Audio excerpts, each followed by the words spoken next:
And now a continuing angle. Last night, we told you how some on the left have begun to attack anyone who offers thoughts and prayers in the wake of this horrific shooting.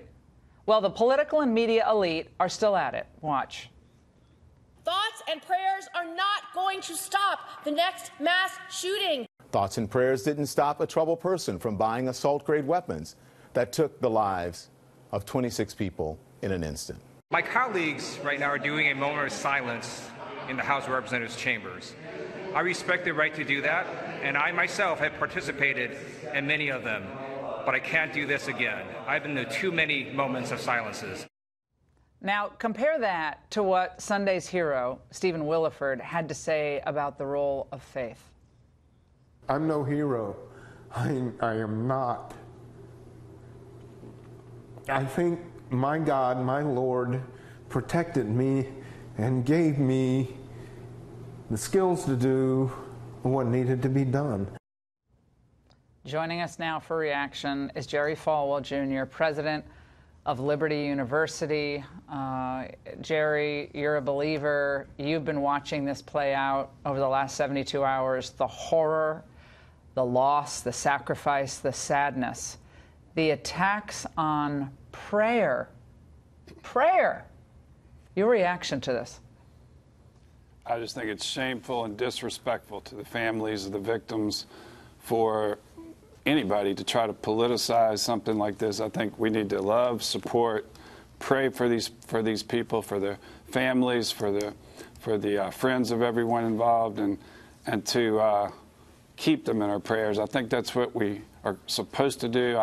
We've got 15,000 students here. I'm not a pastor or reverend, but I'm president of Liberty University, and they've all been praying for all the families of the victims. We had one student who lost his in-laws in the killing in Texas, and he and his family are on the way back from Okinawa right now to attend the funeral.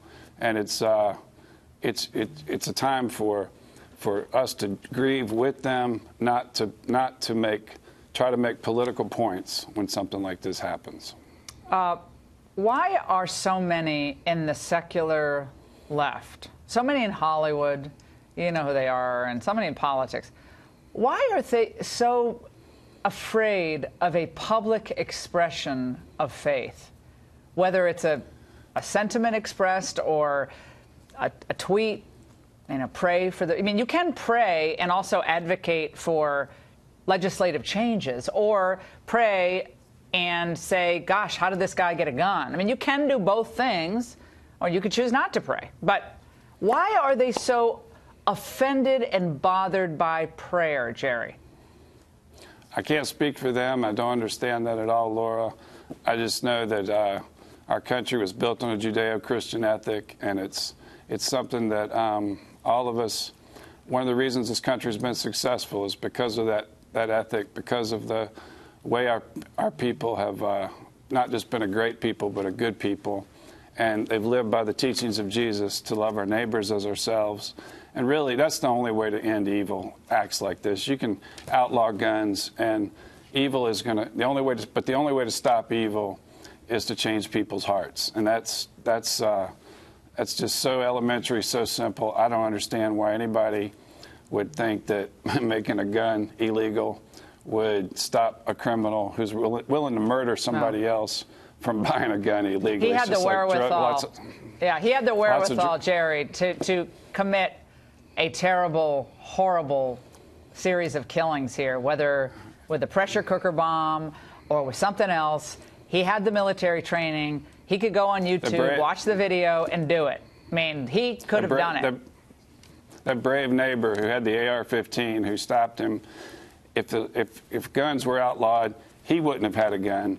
And who knows how many other people would have been killed. I think the lesson from this shooting is that we need more good people to have guns at every event. They ridicule you for saying that. Jerry, you say that, and they're going to clip this tape, they're going to run it on a late-night show, and they're just going to go blah, blah, blah, blah, blah. You guys always say that, and then we get people dead. It's just common sense. At Liberty, we have teachers who carry guns with a concealed carry permit.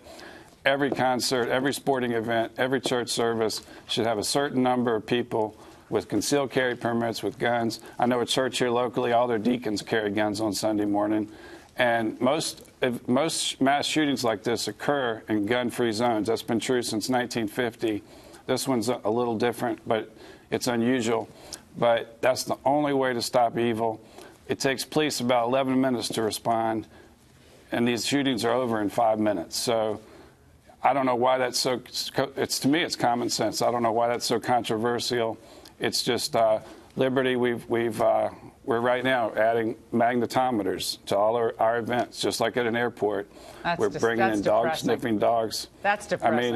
I mean, next time you come back to Liberty, it's going to be a lot harder for you to get in and out, Laura. But it's just what we have to do. Now that is depressing. But Jerry, thank you for spending some time with us tonight for this perspective.